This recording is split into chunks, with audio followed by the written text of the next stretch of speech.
législatives, mais il ne faut pas le dire fort, car sinon il y a tout le monde qui se barre. Pour parler des législatives, c'est vous qui bossez, oui, vous, derrière votre télé. Hier, on a ouvert un mail que voici, et vous avez bien travaillé. Vous avez rassemblé les affiches de vos candidats qui vous font marrer, et vous nous les avez envoyées. Le top 5 d'hier, on vous a laissé sur Myriam Santhune, de la 14e circonscription du Schnorr.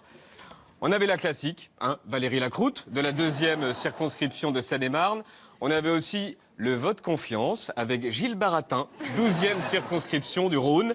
Nous avions Michel Labitte, de la 15e circonscription du Schnorr. Michel Labitte, ça m'y fait penser, si vous voulez voir Labitte, il est ce soir en meeting au Loft Bar de Merville. Ce soir, donc allez-y.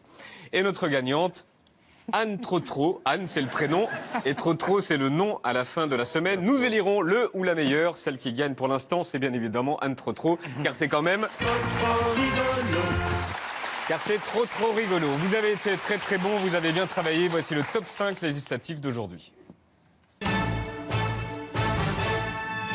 Numéro 5, si vous habitez dans la 3e circonscription de Paris, vous aurez le choix entre le petit, candidate sous les couleurs PS, et à côté, vous aurez le choix avec le grand, sous les couleurs FNRBM. Et d'ailleurs, petit plus pour le plaisir, la suppléante de Monsieur Legrand s'appelle Ginette Fourré.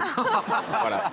Et voilà, c'est gratuit, mais on aime. Ginette Fourré, on aime. J'ai pas Ça passe compris. toujours bien. Tu peux expliquer? Numéro 4, s'il croit qu'on l'a pas reconnu, François Hollande, qui essaye de revenir par la petite porte en se faisant appeler Yves Brun. Ouais. C'est ça, ouais, François Hollande, Yves Brun. Numéro 3, toute ressemblance avec un parti déjà existant serait fortuite. 4e circonscription de la Drôme. En avant, Oh, ils ont osé. avec la même typo que En Marche. Numéro 2, pourquoi se lancer en politique quand on s'appelle, elle arrive, Florence Perdue. Ou encore, Pierrette Bidon. Et notre préféré du jour, ça a été beaucoup fait, mais si on ne la faisait pas, ce serait dommage. La candidate En Marche à Villemomble et Rosny-sous-Bois s'appelle Sylvie Charrière, comprenez En Marche Arrière.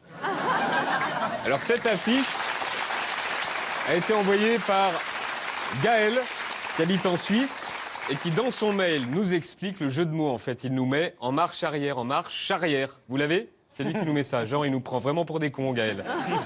Mais merci quand même, Gaël. Merci à FabCro29. Merci Noé, Jean-Yves, Aurélie et Sarah. Continuez à nous envoyer les affiches qui nous font marrer. Le mail s'inscrit en bas de l'écran.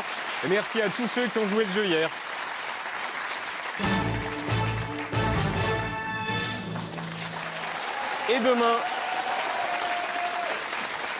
Et demain, nous compilerons les candidats qui ont dû souffrir quand ils étaient au collège, comme Pierrette Bidon, dont on a parlé tout à l'heure. Mais pire, nous aurons une pensée pour eux.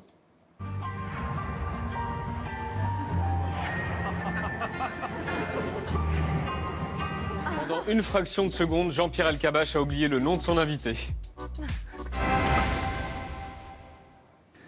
Vous venez des Hauts-de-France, à Paris, bienvenue.